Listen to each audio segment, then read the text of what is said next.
failures sometimes lead to greatness, and that's something David Fantone knows well. The man is a boomerang champion, and Kirk Flatter has his story in your Amateur Athlete of the Week.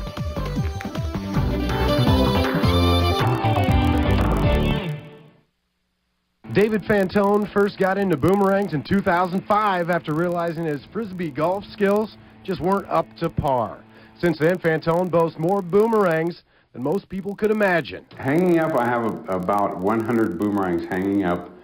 Some of them are doubled, so actually there's almost 150 to 175. And in my bags that I carry with me in the car, I have another at least 100 boomerangs. He's crafted nearly 90% of them on his own, from the simplest ideas. You've all seen these paint sticks you get at the hardware store. And if we just turn it over, put a couple airfoils on it, this right here is good for a 5-year-old. To the more complex. There's about 32 pieces of wood in here. And I put them in a form, nailed them into place, glued them all into place.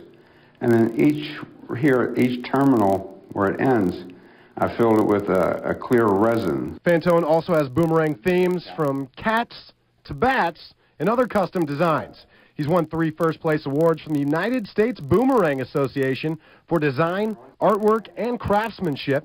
He's also won an award for his accuracy throwing them at the Western Oregon Roundup in Salem. So we set out for an open field to see Fantone work his magic. My boomerang won't come back. Your boomerang won't come back.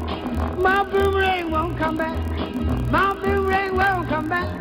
I'll wave the thing all over the place. Practice till I was black in the face. And after a flying object exhibition, there was one question that needed to be asked. Is there any trick to throwing this thing? I've never done this before. The trick is not to lay it over.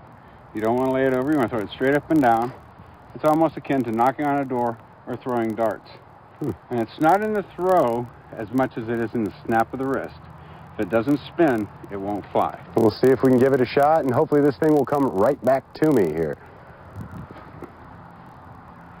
Pretty close. Nah, it's that way. Even though the throws didn't go as well as hoped, it was that moment Fantone got the most joy. To him, it's not all about awards. It's about sharing his passion of the boomerang. In Murphy, Kirk Flatter, Newswatch 12 Sports.